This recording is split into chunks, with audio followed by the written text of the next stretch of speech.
This channel does not promote any violent, harmful, or illegal activities. All content provided by this channel is meant for an educational purpose only. তাদের মেয়ে দুর্নীতির বলি এরকমই অভিযোগ করেছিলেন তিলোত্তমার বাবা মা। এরপর থেকে তো আমরা একের পর এক মেডিকেল কলেজ ও হাসপাতাল থেকে দুর্নীতির অভিযোগ আসতে দেখছি এবং প্রতিবাদের ছায়া সর্বোচ্চ। প্রতিবাদ হাইকোর্টেও কি ছবি ধরা পড়ছে সেখানে আইনজীবীরা তারা রীতিমতো মানববন্ধন করে প্রতিবাদে সামিল হয়েছেন।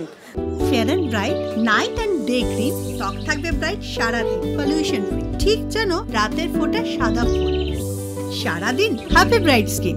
তিলোত্তমার জন্য বিচার চেয়ে মানববন্ধনে হাইকোর্টের আইনজীবীরা। আমার সঙ্গে রয়েছেন সহকর্মী শ্রাবন্তী। আমরা ছবি দেখছি, সেখান থেকে তাদের কি স্লোগান, তারা কি বলছেন?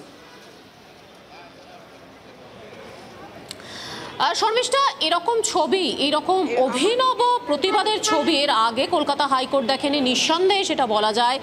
আইনজীবীরা একদিকে যেরকম পথে নেমেছিলেন, তারা প্রতিবাদ জানিয়েছিলেন, তাদের গলাতেও একই সুর ছিল, উই ওয়ান্ট জাস্টিস।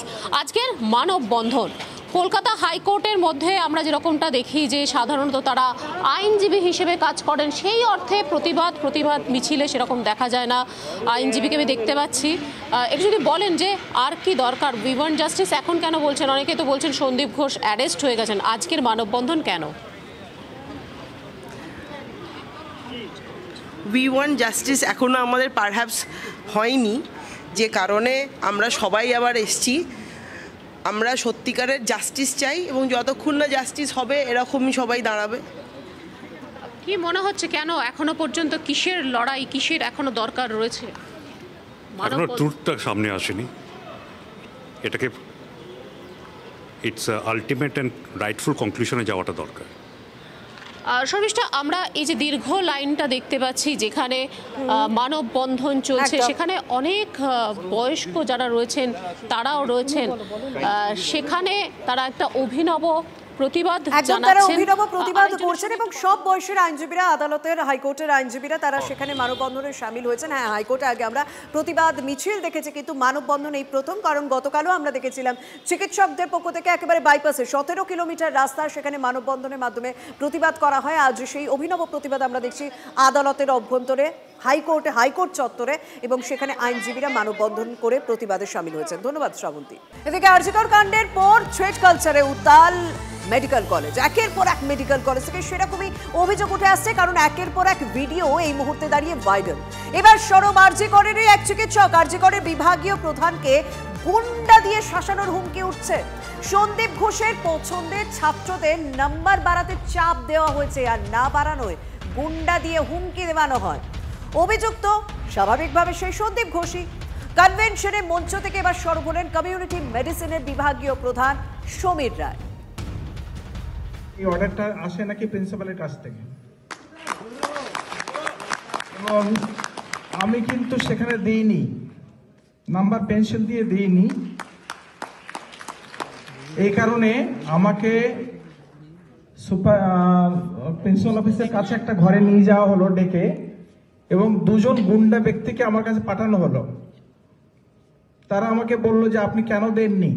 তারা আমাকে ক্রুদ্ধচক্ষু দেখিয়ে বলল যে আপনার কি ট্রান্সফার হওয়ার ইচ্ছা হয়েছে। আমার মনে হয়েছে যেখানে খুব বড় নেক্সাস কাজ করে, কিভাবে কারা কাজ করে আমি বলবো না বা জানি না, আমি তো এখনো জানি না, কিন্তু একটা ঘটনা ঘটার পেছনে এনভায়রনমেন্ট থাকে।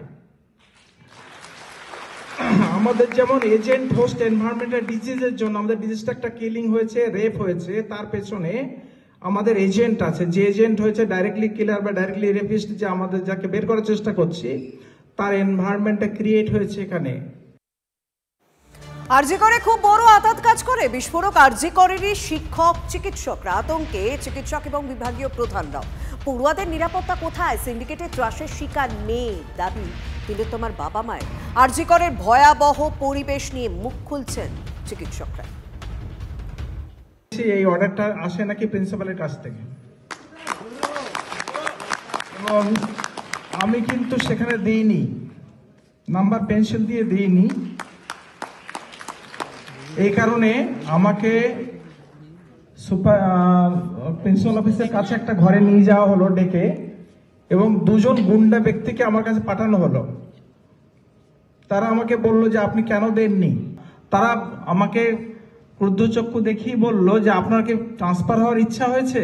আমার মনে হয়েছে যেখানে খুব বড় নেক্সাস কাজ করে, কিভাবে কারা কাজ করে আমি বলবো না বা জানি না, আমি তো এখনো জানি না, কিন্তু একটা ঘটনা ঘটার পেছনে এনভায়রনমেন্ট থাকে।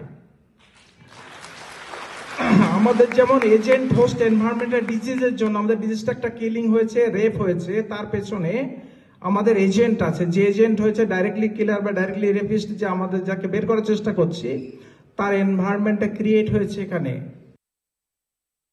কর্তব্যরত জায়গায় যেখানে এত পেশেন্ট রয়েছে, এত রোগী মানে স্টাফ রয়েছে, ডাক্তার রয়েছে, সেখানে কি করে ঘটে? কারণ এখানে এতটাই একটা ভয়াবহ পরিবেশ সেখানে তৈরি করা হয়েছিল এই সিন্ডিকেট রাজের মাধ্যমে, যার ফলে এই ঘটনা কিন্তু ঘটতে পেরেছে। আমরা আজকে যেহেতু আন্দোলনের জোয়ার বয়ে যাচ্ছে, জুনিয়র ডাক্তাররা রাস্তায় নেমে পড়েছে, ডাক্তাররা রাস্তায় নেমে পড়েছে, সবাই রাস্তায় নেমে পড়েছে, মানুষ, সাধারণ মানুষ স্বাভাবিকভাবে আজকে এক এক করে হয়তো মুখ খুলছে। এইটা হয়তো আরও অনেকে খুলবেন। এখন কমিউনিটি মেডিসিনের এইচওডি খুলেছেন, আরও হয়তো এরকম অনেকে খুলতে পারেন। কলেজের ভিতরে যে পরিস্থিতি চলতো, পাস ফেল থেকে শুরু করে কলেজের হসপিটালের বিভাগীয় প্রধান চেঞ্জ করা থেকে শুরু করে নানান রকমের কর্মকাণ্ড এখানে ঘটতো। এই জায়গা থেকে ইমিডিয়েট স্বাস্থ্য ভবনের যে ডিসিপ্লিনারি অ্যাকশন নেওয়ার কথা ছিল, সেই ডিসিপ্লিনারি অ্যাকশন নেওক। স্বাস্থ্য ভবন সন্দীপ স্যারের এগেনস্টে যেসব কমপ্লেন আছে, সেই কমপ্লেনগুলোকে ডিসিপ্লিনারি অ্যাকশনের আয়তায় এনে তাকে সাসপেনশন করুন। এরকম নয় যে অ্যারেস্ট হয়েছে একজন, তাই তাকে আমি একটা পেপার ওয়ার্ক করার জন্য তাকে সাসপেনশন করলাম। এইটা না করে এই পদক্ষেপ যদি নেয়, তাহলেই তো স্যারের দাবির সাথে একমত হওয়া যায়।